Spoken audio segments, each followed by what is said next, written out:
कहानी की शुरुआत होती है आज से कई सौ साल पहले, जब विक्टर फ्रैंकेनस्टाइन नाम के एक साइंटिस्ट ने शरीर के अंगों को बिजली की ताकत से जोड़कर एक इंसानी शरीर बनाया था। मगर जैसे ही उसका एक्सपेरिमेंट पूरा हुआ तो वो अपने ही आविष्कार से डर गया, इसीलिए उसने इसे एक मम्मी की तरह बांधकर नदी में फेंक दिया। लेकिन ये क्रीचर फिर भी अपनी शक्तियों के कारण जिंदा बच गया और नदी से बाहर आकर अपना बदला लेने जा पहुंचा। उसने विक्टर के घर में घुसकर उसकी पत्नी को बेरहमी से मारकर अपना बदला पूरा किया। इसके बाद ये क्रीचर उत्तर दिशा के बर्फीले इलाकों की ओर निकल पड़ा। विक्टर भी उसके पीछे अपनी पत्नी की मौत का बदला लेने आया, मगर जल्द ही खतरनाक ठंड ने उसकी जान ले ली। हालांकि क्रीचर को विक्टर से नफरत थी, पर फिर भी विक्टर ने ही उसे बनाया था और इसीलिए उसने विक्टर को उसके परिवार के साथ दफना दिया। उसी दौरान अचानक उसे अजीबोगरीब आवाज सुनाई दी और उसने पीछे मुड़कर देखा तो एक राक्षस उसे गुस्से से घूर रहा था। राक्षस चाहते थे कि ये क्रीचर उनके साथ शामिल हो जाए, मगर क्रीचर ने उनका डट कर मुकाबला किया। थोड़ी हाथापाई के बाद राक्षस ने क्रीचर को उठाकर एक बिल्डिंग पर पटक दिया और फिर उसका गला दबाने लगा। अब अपनी जान बचाने के लिए क्रीचर ने एक रहस्यमयी निशान वाला खंजर उठाया और उस राक्षस के सीने में घोंप दिया, जिससे वो उसी पल आग में जलकर भस्म हो गया।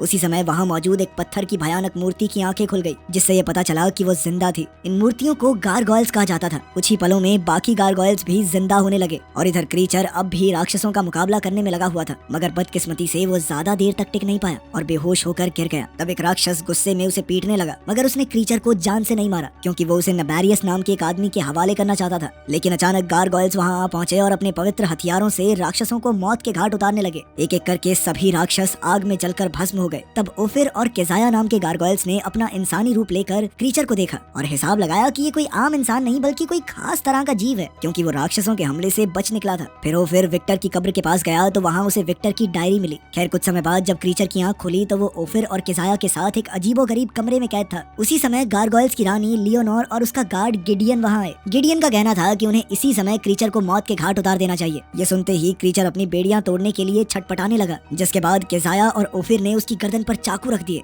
उन्होंने रानी को बताया कि राक्षस क्रीचर को अपने साथ शामिल करने के इरादे से आए थे। इस पर गिडियन ने कहा कि फिर तो जरूर मार देना चाहिए इसे, लेकिन लियोनोर ने उसे बीच में ही रोक दिया और क्रीचर की आंखों में देखा। लियोनोर को एहसास हुआ कि इस क्रीचर के अंदर हैवानियत से ज्यादा इंसानियत भरी हुई है, इसीलिए उसने क्रीचर का नाम एडम रख दिया। आखिरकार उन्होंने एडम को रिहा करने के बाद पूरा महल दिखाया। लियोनोर ने एडम को बताया कि डार्क प्रिंस नबेरियस के कहने पर राक्षसों ने उस पर हमला किया था। साथ ही उसने ये भी बताया कि राक्षसों के खिलाफ लड़कर इंसानियत को बचाना ही गारगोयल्स का असली मकसद है। इसके बाद लियोनोर ने एडम को उसकी सुरक्षा के लिए वहीं रुक जाने को कहा, लेकिन एडम ने कहा कि उसे ऐसे युद्ध का हिस्सा बनने में कोई दिलचस्पी नहीं है, जिससे उसका कोई लेना देना ही नहीं है। खैर फिर भी ओफिर और केजाया उसे हथियारों वाले कमरे में ले गए ताकि वो अपनी पसंद का हथियार चुनकर अपनी रक्षा कर सके। जैसे ही एडम ने एक हथियार उठाया तो गारगोयल्स ने उसे समझाया कि सिर्फ पवित्र हथियार ही राक्षसों को नुकसान पहुंचा सकते हैं, और अगर उसे किसी भी चीज को पवित्र बनाना है तो उस पर गारगोयल्स का खास निशान बनाना होगा। जब भी एक राक्षस की मौत होती है तो उसकी आत्मा सीधा नर्क में जाती है और वो समय के अंत तक वहीं कैद रहेगी। वहीं दूसरी ओर गारगोयल्स मरने के बाद स्वर्ग जाते हैं और उन्हें सिर्फ वही क्रीचर्स मार सकते हैं जिनकी खुद की कोई आत्मा ना हो। खैर कुछ हथियारों को ट्राई करने के बाद एडम ने एक चुन लिया और महल से बाहर चला गया। उधर लियोनोर और गिडियन को विक्टर की डायरी तिजोरी में छुपाने का हुक्म दिया गया। इसके बाद एडम तो अपने रास्ते निकल पड़ा और इसी तरह दुनिया घूमते घूमते उसे सैकड़ों साल बीत गए, लेकिन उसकी उम्र बिल्कुल भी नहीं बढ़ी। इसी दौरान राक्षस उसका पीछा करते हुए उस पर लगातार हमले करते रहते। बार बार होने वाले इन हमलों की बदौलत एडम भी उनका मुकाबला करना सीख गया। अब तो वो उनके आने से पहले ही जाल बिछा देता था और राक्षस उस तक पहुंचने से पहले ही जलकर राख हो जाते। आखिरकार उसे एहसास हो चुका था कि वो दुनिया के किसी भी कोने में क्यों न चला जाए, राक्षस उसे ढूंढकर उस पर हमला करते ही रहेंगे। फिर एक दिन उसने शहर वापस जाने का फैसला किया और जब वो इतनी सदियों के बाद वहाँ पहुंचा तो इतना बदलाव देखकर हैरान रह गया। वो जिंदगी के सारे सच जानने की खोज में घूमते हुए एक क्लब में घुसा, जहाँ उसे एक खास आदमी दिखाई दिया। फिर उसने इस आदमी का पीछा किया और एक सुनसान गली में पहुंचा, मगर वहाँ परछाई में छुपा हुआ एक राक्षस अचानक से उस पर हमला करने लगा। एडम ने उसी समय उसका गला घोंटते हुए पूछा कि नबेरियस कहाँ मिलेगा। तभी एक पुलिस वाला वहाँ आ गया तो एडम ने राक्षस को अपनी ढाल बना लिया, पर फिर राक्षस ने खुद को छुड़ाकर उसका हथियार तोड़ डाला और साथ ही पुलिस वाले को मार दिया। तभी दो और राक्षस वहाँ आ गए, पर एडम ने कुछ ही पलों में उनका खात्मा कर दिया। अब पहले वाला राक्षस वहाँ से भाग निकला तो एडम भी उसके पीछे निकल पड़ा। भागते भागते वो एक बिल्डिंग की छत पर जा पहुंचे, पर तभी राक्षस छत से नीचे कूद गया। अब एडम उसे पकड़ना चाहता था, पर उसी पल एक गारगोयल एडम को उठाकर ले गया।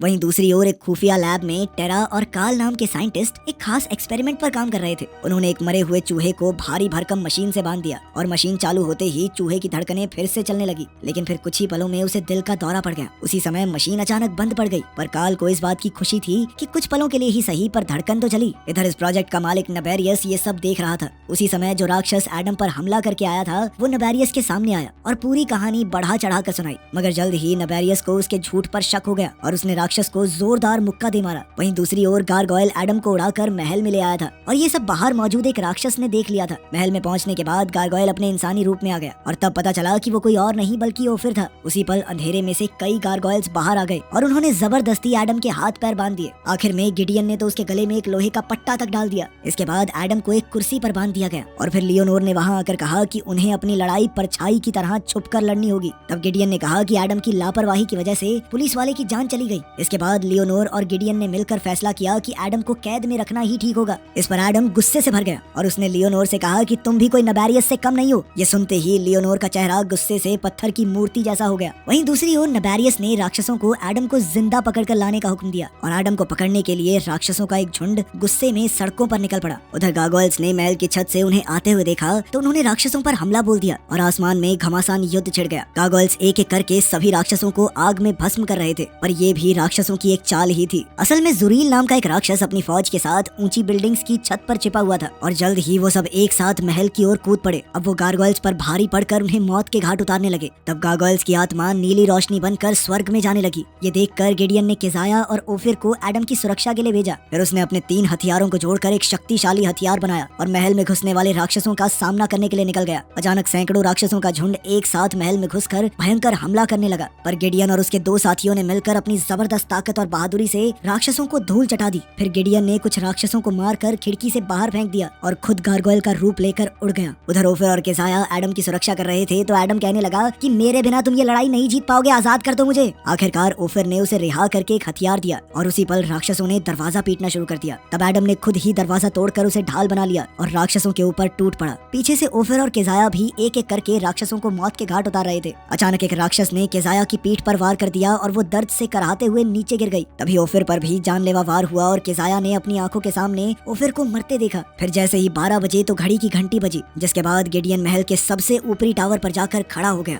उसने देखा कि उसके लोग धीरे धीरे मरते जा रहे थे तो वो गुस्से में चिल्लाता हुआ तेजी से नीचे की तरफ उड़ा। उसके रास्ते में जो भी राक्षस आया गिडियन ने एक ही पल में उसका सर धड़ से अलग कर दिया। गिडियन का ऐसा भयानक रूप देखकर जल्द ही राक्षस वहां से भागने लगे और बचे हुए गारगोयल्स उनके पीछे दौड़े। उधर महल में एडम ने केजाया के जख्मों पर मरहम लगाने की कोशिश की, पर केजाया ने कहा कि उसे मदद की जरूरत नहीं। असल में केजाया और ओफिर एक दूसरे को चाहते थे, लेकिन गारगोयल्स के कानून की वजह से वो कभी एक ना हो सके। मगर अब वो दोनों स्वर्ग में मिलेंगे और हमेशा के लिए एक हो जाएंगे। उसी पल केजाया की आत्मा नीली रोशनी के रूप में स्वर्ग में जा पहुंची। इसके बाद एडम को एक राक्षस मिल गया तो उसने उससे सारी जानकारी निकालने की कोशिश की। उधर लियोनोर ने अपने गार्ड्स को हुक्म दिया कि बाकी गारगोयल्स की मदद करें। तभी अचानक एक राक्षस खिड़की तोड़कर अंदर आ घुसा और लियोनोर पर हमला करके उसे अगवा कर लिया। इधर एडम को पता चला कि ये सारी लड़ाई असल में एक चाल थी, क्योंकि राक्षसों का असली मकसद तो गिडियन और उसके गार्ड्स को महल से दूर ले जाना था ताकि वो लियोनोर को अगवा कर सकें। कुछ देर बाद कुछ गारगोयल्स एक राक्षस को पकड़कर एडम के सामने लाए तो एडम ने उसे बुरी तरह पीटकर लियोनोर का पता बताने को कहा। पहले तो वो राक्षस एक शब्द बोलने को राजी नहीं था, पर फिर एडम ने उसे पवित्र अमृत में फेंकने की धमकी दी, जिससे राक्षस के चेहरे से धुआं निकलने लगा। आखिरकार उस राक्षस ने खुलासा किया कि जुरील लियोनोर की जान के बदले एडम को अपने साथ शामिल करना चाहता है। ये सुनकर एडम ने उस राक्षस को पवित्र अमृत में डुबोकर मार डाला और महल से बाहर निकल गया। कुछ देर बाद गिडियन वापस लौटा तो उसे सारी कहानी पता चली तो वो सीधा तिजोरी की ओर चल पड़ा। बाकी गारगोयल्स ने उसे सावधान किया कि तिजोरी से सामान निकालना कानून के खिलाफ है, मगर गिडियन ने किसी की नहीं सुनी और अंदर जाकर विक्टर की डायरी निकाली और कानून तोड़ने के लिए भगवान से माफी मांगी। कुछ समय बाद गिडियन उसी बिल्डिंग में जा पहुंचा जहां जुरील ने लियोनोर को कैद किया था। जल्द ही एडम भी वहां पहुंचा, पर वो किसी के सामने नहीं आया। कुछ ही पलों में वहां कई राक्षस इकट्ठा हो गए और तब गिडियन ने लियोनोर की आजादी के बदले में राक्षसों को विक्टर की डायरी देने का ऑफर दिया। हालांकि लियोनोर ने उसे ऐसा करने से मना किया, मगर फिर भी गिडियन ने उसे जुरील के पैरों में रख दिया। जैसे ही जुरील डायरी उठाने के लिए झुका तो उसी पल गिडियन लियोनोर को उठाकर तेजी से उड़ गया। उसी समय एडम अंधेरे से बाहर आया ताकि वो राक्षसों का मुकाबला कर सके, लेकिन जुरील डायरी लेकर वहां से भाग निकला और एडम राक्षसों को खत्म करने लगा। उसने कुछ ही पलों में सभी राक्षसों को मौत के घाट उतार दिया और फिर जुरील का पीछा करने लगा। इधर जुरील एक खास बिल्डिंग में पहुंचा और एक कार्ड के जरिए एलिवेटर खोलकर अंदर चला गया। तब एडम ने वहां मौजूद एक राक्षस को मारकर उसका कार्ड चुरा लिया और जुरील को पकड़ने के लिए अंदर घुस गया। उधर जुरील ने नबेरियस के पास जाकर विक्टर की डायरी उसके हवाले कर दी। वहीं मोलोकाई नाम की एक साइंटिस्ट एक लाश पर शैतानी निशान बनाकर एक्सपेरिमेंट कर रही थी। जुरील और नबेरियस के जाने के बाद एडम इस कमरे में घुसा और एक खुफिया स्टोर में पहुंचा, जहाँ जाते ही उसके पैरों तले जमीन खिसक गई। असल में वहाँ हजारों लाशें टंगी हुई थी जिन्हें नबेरियस जिंदा करके राक्षस बनाना चाहता था। उधर नबेरियस ने वो डायरी काल और टेरा के हवाले कर दी और उसे पढ़ने के बाद उन्हें पता चला कि विक्टर ने इलेक्ट्रिक ईल्स की मदद से बिजली पैदा की थी, जिससे उसने एडम को जिंदा किया। तब उन्हें एहसास हुआ कि यही बिजली एडम के शरीर में दौड़ रही है, इसीलिए उसे मारना बेहद मुश्किल होगा। उधर एडम छानबीन करते हुए ऑब्जर्वेशन रूम में जा पहुंचा। तभी उसकी नजर टेरा के हाथ में मौजूद डायरी पर पड़ी तो वो अचानक खिड़की का शीशा तोड़कर उसके सामने कूद गया। उसी पल लैब का अलार्म बजने लगा और टेरा ने डर से कांपते हुए डायरी एडम के हवाले कर दी। उसी समय गार्ड्स भी लैब में आ पहुंचे तो एडम ने अपने कदम पीछे हटाए, लेकिन उसी समय नबेरियस ने बीच में आकर गार्ड्स को रोक दिया और खुद एडम की ओर बढ़ा। वो चाहता था कि एडम गार्गोयल्स का साथ छोड़कर उसके साथ मिल जाए ताकि वो दोनों गहरी सच्चाइयों का पता लगा सकें। जैसे ही नबेरियस ने एडम को छूने की कोशिश की तो एडम ने उसका हाथ पकड़ लिया, जिससे नबेरियस की आंखों का रंग एक पल के लिए बदल गया। उसी समय जुरील अपने बॉस को बचाने आया तो अचानक एडम खिड़की से कूदकर वहां से भाग निकला, जिसके बाद वो एक टनल की छत को तोड़कर सीधा ट्रेन पर जा गिरा। आखिरकार उस पर पलटता हुआ वो दरवाजे तक पहुंच गया और फिर एक डिब्बे में जा बैठा। फिर उसने विक्टर की डायरी पढ़नी शुरू की, मगर जब उसने विक्टर के एक्सपेरिमेंट को लेकर सारी बातें पढ़ी और अपने चेहरे की तस्वीर देखी तो उसे काफी घबराहट हुई और उसने अचानक डायरी बंद कर दी। वहीं दूसरी ओर नबेरियस ने टेरा को घर जाकर आराम करने को कहा। असल में वो जानता था कि एडम डायरी में लिखी बातें समझने के लिए टेरा के पास जरूर जाएगा और यही बात सच भी साबित हुई। जल्द ही हम देखते हैं कि एडम शहर में टेरा का पीछा कर रहा था। जल्द ही टेरा को भी एहसास हो गया कि कोई तो उसका पीछा कर रहा है, तो उसने छुपने की कोशिश की, मगर एडम अचानक उसके पीछे आ गया। उसने टेरा का मुंह बंद करके उसे वादा किया कि वो उसे कोई नुकसान नहीं पहुंचाएगा। फिर उसने टेरा को आजाद करके अपने साथ चलने को कहा। उसके साथ चलते हुए एडम ने उसे राक्षसों और गार्गोयल्स के बीच चल रहे सदियों पुराने युद्ध के बारे में बताया। जैसे ही वो एडम के अड्डे पर पहुंचे तो एडम ने जोर से दरवाजा खोला तो उसकी आवाज जुरियल को सुनाई दे गई। खैर फिर एडम ने टेरा को बताया कि नबेरियस विक्टर के बनाए एक्सपेरिमेंट की मदद से उसके जैसे शक्तिशाली क्रीचर्स की फौज बनाना चाहता है। टेरा को उस पर यकीन नहीं हुआ, पर तभी जुरियल उनके सामने आ गया और उसका भयंकर राक्षसी रूप देखकर टेरा समझ गई कि एडम सच कह रहा था। उसी समय जुरियल और एडम के बीच जबरदस्त लड़ाई शुरू हो गई और जुरियल ने एडम को छत से नीचे फेंक दिया। उसी समय जुरियल भी उसके पीछे कूद गया और एडम की गर्दन पर तलवार रख दी। एडम ने कहा कि मैंने लाशों का कमरा देख लिया है। उसने कहा कि नबेरियस इतने सारे शक्तिशाली क्रीचर्स को कभी नहीं संभाल पाएगा, पर फिर जुरियल ने कहा कि वो नर्क से शैतानी आत्माओं को बुलाएंगे जो इन क्रीचर्स को अपने वश में कर लेंगी। ये काम बहुत आसान होगा क्योंकि उन क्रीचर्स के पास भी एडम की तरह कोई आत्मा नहीं होगी। फिर जुरियल ने उससे डायरी चुरा कर शुक्रिया अदा किया और कहा कि अब उन्हें एडम को जिंदा रखने की कोई जरूरत नहीं है। अब वो एडम का काम तमाम करने ही वाला था कि ऐन वक्त पर टेरा ने बाहर आकर कहा कि अपने एक्सपेरिमेंट में आगे बढ़ने के लिए मुझे इसकी जरूरत है। जैसे ही जुरियल का ध्यान भटका तो एडम ने चुपके से अपना चाकू निकालकर उस पर वार कर दिया, जिससे वो वहीं जलकर राख हो गया। उसकी आग की लपटें डायरी तक पहुंचने ही वाली थी, पर तभी टेरा ने उसे जुरियल के हाथ से छीन लिया। इसके बाद एडम और टेरा दोनों उसके खुफिया अड्डे पर पहुंचे, जहाँ टेरा ने एडम के जख्मों पर मरहम लगाई और कहा कि तुम इंसान हो और इंसान ही रहोगे। तुम्हें राक्षस सिर्फ तुम्हारे अंदर की हैवानियत बना सकती है, कोई और नहीं। खैर फिर एडम सो गया और टेरा विक्टर की डायरी पढ़ने लगी। बाद में जब एडम की आंख खुली तो टेरा ने कहा कि उसने पूरी डायरी पढ़ ली है। अब वो जानती है कि क्रीचर्स को जिंदा कैसे किया जा सकता है। विक्टर का सपना था कि वो एडम के एक साथी को पैदा करे और अब टेरा उसका सपना पूरा करना चाहती थी। उसी समय काल ने टेरा को फोन किया और उन्होंने शाम को मिलने का फैसला किया, मगर बदकिस्मती से नबेरियस के गार्ड्स ने काल की सारी बातें सुन ली। खैर इधर टेरा काल से मिलने निकल गई, पर जाने से पहले उसने एडम से कहा कि वो उसका पीछा न करे। तब एडम ने उसे सुरक्षा के लिए अपना चाकू दे दिया। आखिरकार जब टेरा काल से मिली तो पता चला कि काल ने नबेरियस के दबाव में आकर उसे मिलने बुलाया था। तब टेरा ने उस चाकू से अपना बचाव करने की कोशिश की, मगर गार्ड ने तुरंत उसकी कलाई मरोड़कर चाकू फेंक दिया। दूसरी ओर एडम गार्गोयल्स के महल में पहुंचा, जहां गार्गोयल्स ने उसे पकड़कर लियोनोर के सामने पेश किया। एडम ने लियोनोर के सामने नबेरियस का पूरा मकसद बताया। एडम ने कहा कि टेरा की जान खतरे में है और उसे उसकी रक्षा के लिए जाना होगा। तब लियोनोर ने एडम और टेरा का साथ देने का वादा किया और फिर एडम टेरा को ढूंढने निकल पड़ा, मगर उसके जाते ही लियोनोर ने गिडियन को एडम का पीछा करने को कहा। उसने गिडियन को एडम से डायरी चुरा कर उसकी जान लेने का हुक्म दिया।